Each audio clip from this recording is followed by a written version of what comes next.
Hello, a very good evening to all of you. So welcome to my channel Inspire Pharma. तो पेश हूँ आज आपके सामने एक another interesting and useful topic पे वीडियो को लेके। आज की वीडियो होने वाली है B pharmacy third semester pharmaceutical analysis के short important questions with answers के साथ। सो स्टार्ट करते हैं अपनी इस वीडियो को बिना किसी डिले के साथ। So the first important question which can come in the exam is define gravimetric analysis.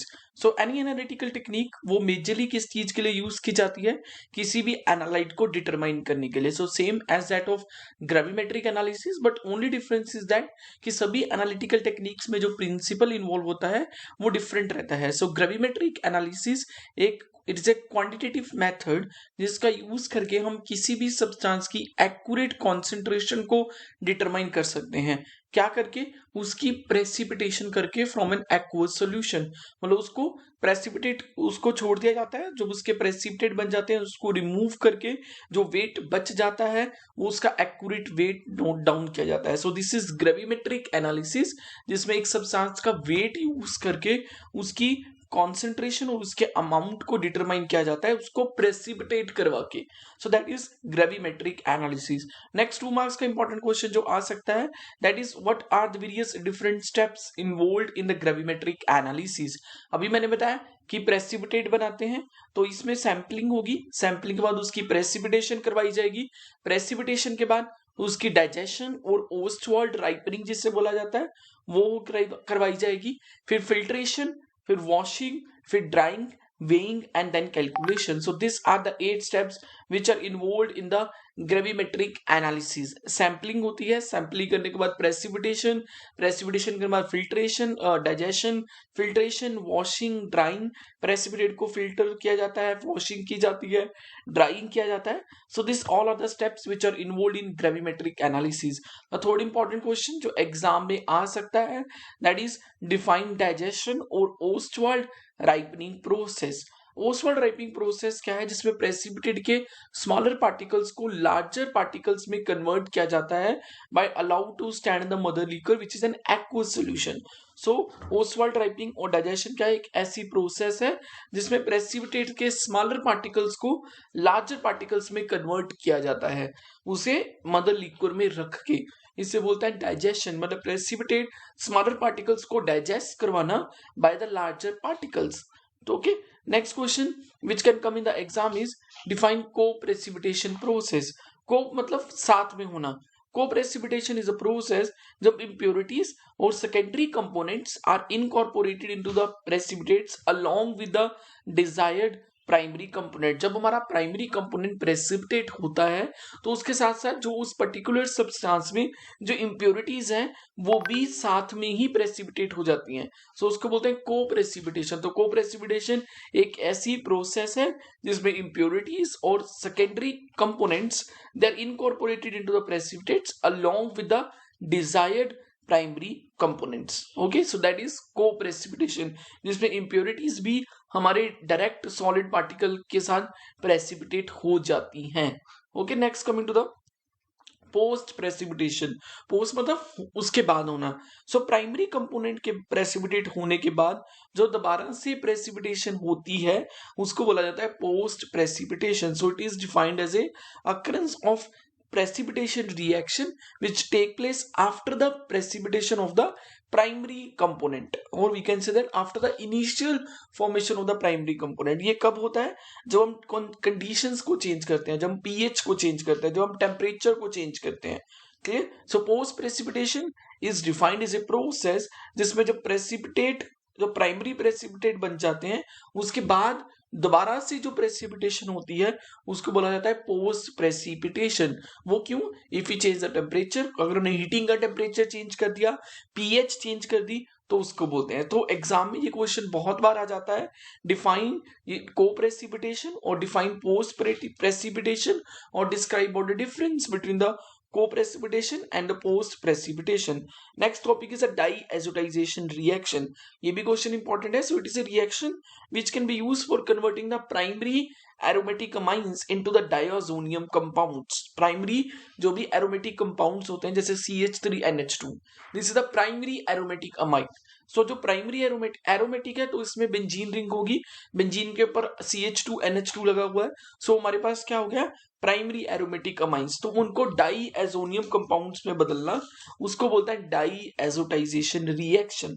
और उनको डायजोनियम कंपाउंड्स में बदलने के लिए हम उस एरोमेटिक अमाइन की किसके साथ रिएक्शन करवाएंगे, सोडियम नाइट्राइड के साथ। ऑब्वियसली एज डायाजोनियम, एजो मतलब नाइट्रोजन, तो हमें नाइट्रोजन कंपाउंड के साथ रिएक्ट करना पड़ेगा जिसका नाम है सोडियम नाइट्राइट। तो sodium nitrite in an acidic medium. Clear? So this is the diazotisation reaction.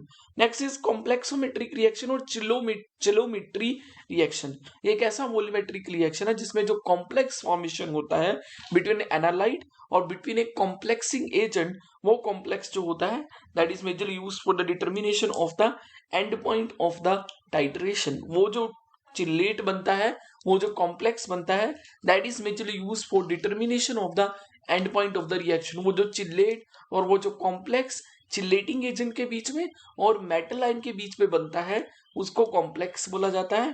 और वही कॉम्प्लेक्स उस पर्टिकुलर रिएक्शन का एंड पॉइंट डिटर्मिनेशन करने के लिए यूज किया जाता है।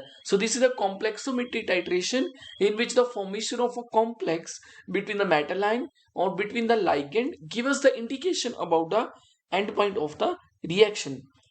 नेक्स्ट इज चिलेटिंग एजेंट और लीजेंड्स क्या होते हैं, जो मेटल आयन के साथ कॉम्प्लेक्स बनाते हैं, जो मेटल आयंस को lone pair of electrons donate कर सकते हैं। तो जब वो दोनों डोनेट करेंगे तो जो मेटल आयन है और चिलेट के बीच में कॉम्प्लेक्स बनता है, क्लियर, उसको हमने कॉम्प्लेक्स बोल दिया। So chelating agents are those inorganic compounds which are able to form the complex with the metal ion. For example, the EDTA, which is the common chelating agents or common reagent which is used in the complexometric titration, ethyl diamine tetraacetic acid. उसके बाद आते हैं uni मतलब single. So this are also known as a monodentate ligand which can only bind to a central atom with one atom। मतलब उनके पास सिर्फ एक atom होता है या एक साइट होती है जिसका यूज करके वो किसी भी मेटल आयन या किसी भी लिगेंड किसी भी मेटल आयन के साथ बाइंड हो सकते हैं। So they are having the only one site, इसलिए यूनी बोला गया है, सिंगल बोला गया है। जैसे कि chloride ion, water, hydroxide ion, ammonia and thiocyanate ion. This all are the unidentate or the monodentate ligand which can bind with the metal ion only at the single site. उसके बाद आते हैं डाइडेंटेड ligand which have the two donor sites, जो दो sites की help के साथ अपने सेंट्रल मेटल एटम आयन के साथ बाइंड कर सकते हैं। Next is एम्बीडेंटेड ligand which have or other than this they are known as a polydentate ligands which are having the more than the two donor sites, जिनकी जो होती है जो बाइंडिंग डोनर साइट्स होती है वो दो से ज्यादा होती है, और which can binds with the central atom ion by donating the number of electrons, so that's are known as a ambidentate or polydentate ligands. Next is what is the difference between the direct titration and what is the difference between the back titration. That's a very very very important question जो exam में आने के huge chances रहते हैं। Direct titration is also known as acid base titration which involve the direct titration of the metal ion against a chelating agent। मतलब metal ion है उसके बीच में सीधे चिलेटिंग एजेंट डाल देना है तो हमारा एंड पॉइंट आ जाएगा। जब तक हमारा एंड पॉइंट नहीं आता है तब तक हमें मेटल आयन डालते रहना है। Okay, but in the back titration और इनडायरेक्ट टाइट्रेशन जो हमारा मेटल आयन है उसको EDTA के एक्सेस अमाउंट के साथ टाइट्रेटेड किया जाता है। सो that is the back titration जिसमें एक्सेसिव अमाउंट ऐड करना पड़ता है, किसका, चिलेटिंग एजेंट का या लीजेंट का, to titrate with the metal ion. So this is the difference between the back titration and the direct titration, and it is a very very very very important question.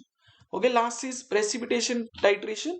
जिसमें जब हम reactant और analyte को treat करते हैं then there is a formation of insoluble precipitates. So that is the precipitation titration which involve the formation of the precipitate between the central metal atom and the analyte। I hope मेरी इस video से आपको unit 3 के सारे important questions की definition और explanation अच्छे से समझ आई होगी।